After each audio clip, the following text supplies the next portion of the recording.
Magandang araw mga kaibigan. Bigyan natin ng reaction opinion itong post ang balita ngayon. Erwin Tulfo nagbabala sa Brave 18. Dumalo kayo sa Lunes o maaring makontempt.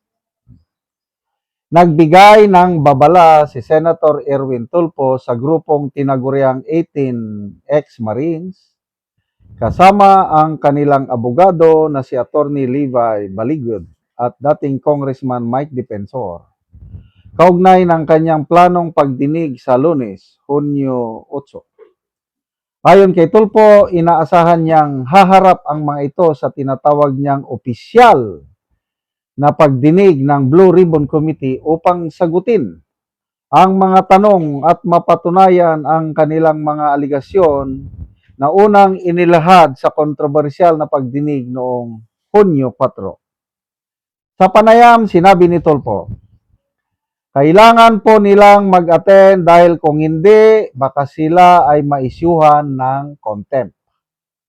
Ang pahayag ni Tulfo ay kasunod ng mga aligasyon inilahad ng ilang miyembro ng Brave 18 laban sa iba't ibang personalidad na umano'y sangkot sa flood control anomaly controversy. Kabilang sa mga pinangalanan sa pagdinig, sina Senator Erwin Tulfo, dating Senate President Vicente Soto III, Representative Girbil Luistro, Representative De Lima at iba pang opisyal at personalidad.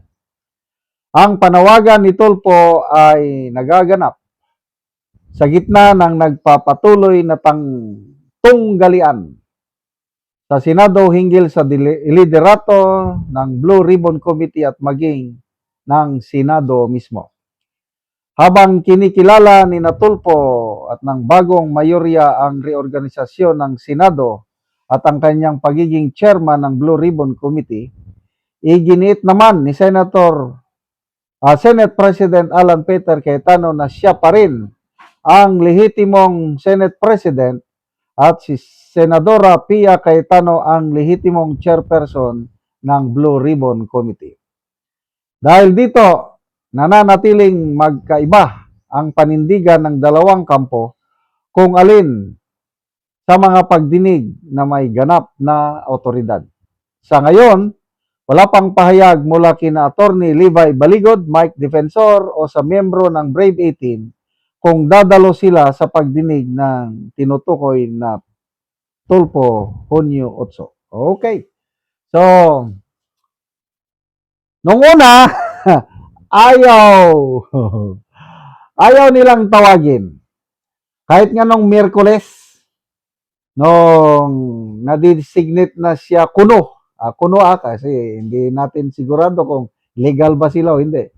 Na-designate ko na BRC chairman, sinasabi niya, pag-aralan ko pa kung tatawagin sila kay baka kung ano ang sasabihin. Hindi siya sure kung tatawagin niya ang Brave 18 sa Lunes. After yung hearing kahapon, ngayon, nananakot na. Baka ma-contempt kayo. Ay, nako. Medyo magulo nga ang ating Senado ngayon.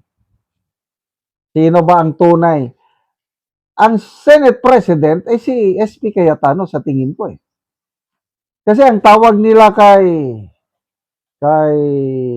Gatchalian is pro tempore lang . Acting president lang siya nung nagaganap yung session na yon, but after that, wala na. Tingnan nyo kahapon yung nangyaring hearing sa Senado. Nagpayag itong si Gatchalian na work from home. Huwag na kayong pumasok. Pumasok pa rin ang karamihang empleyado ng Senado. Ibig sabihin, mas marami, opinion ko lang ito based sa nangyari kahapon, mas maraming empleyado sa Senado na kinikilala nila ang leadership ni SP Cayetano. Kasi kung Ang kinikilala nilang leader ng Senado, si Gatchalian, wala na sanang pumasok. Di ba ganun lang yung kasimple? And then, ang public opinion, tignan natin. Kasi, sabi ni Tolpo, gawa-gawa lang yan. Paninira lang yan. Sinungaling yan. Nako, tignan mo ang comments or what's this? Reaction. Tignan natin ang reaction. 1 hour na naipost ito. Yun ang dami na. 25,000 ang nag-react. 23,000 ang tumatawa kay Tulpo. 382 ang galit. 1,000 lang ang nag-like sa kanya. So, percentage-wise, 95% hindi naniniwala dito kay Tulpo at ang kanyang grupo. Yun po ang sentimento ng netizens based sa post na ito. Comments! Ito na.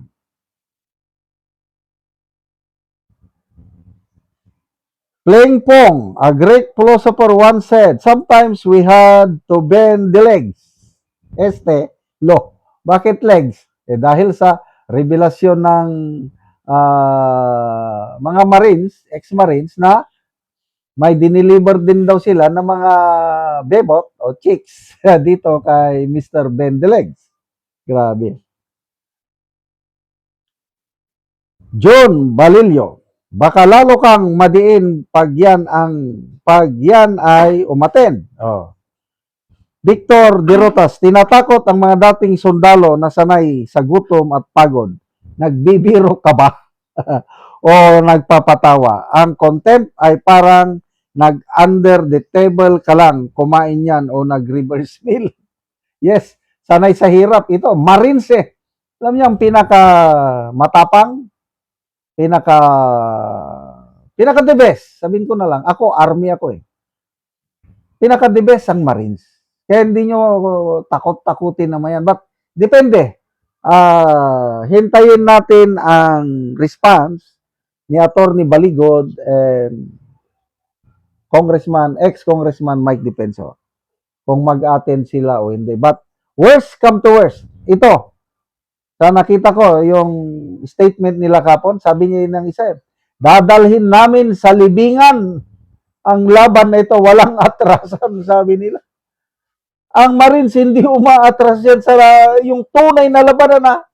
Hindi nga yan nagko-cover na yung gumagapang. Advance ng advance yan. Ang kanilang hanggang lumuhod lang para pumutok. Yung gapang, walang ganyan sa Marines. Ganyan sila katapang. Sige, tingnan natin. Matira ang matibay. Brave 18 Marines versus SB 11 plus 1. Salamat mga kaibigan sa inyong pagsubaybay sa channel na ito. Nakakatulong kayo ng malaki sa tribong Talandig ng Bukidnon dahil ang sweldo natin sa channel na ito is pantulong po sa tribo. Namimigay tayo ng libreng yero at pako para makapagpatayo sila ng mas maayos na tirahan. Panoorin nyo ang video na ito. Karon ni anak ko sa balay sa natabangan na mo og yero. So muna yung itsura sa iyang atop, madag ko na og buslot.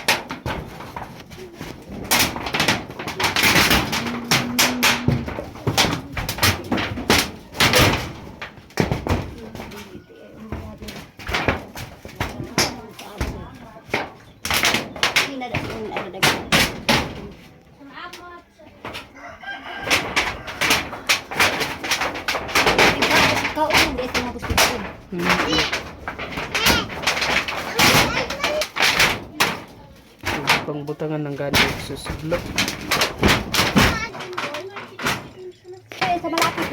So mo na ni ang among gihatag nga yero nga iatop karon.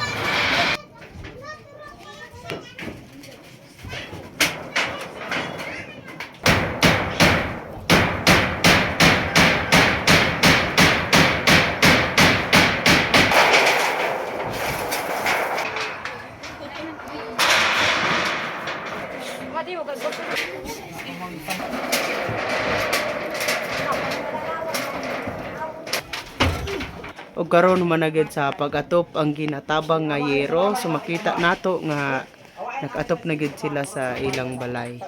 Napulihan na gid tong mga boss. Sa Ginoo nga napulian ang gid akong atop nga 20 na katuig nga atop kay sa naghatag sa sin.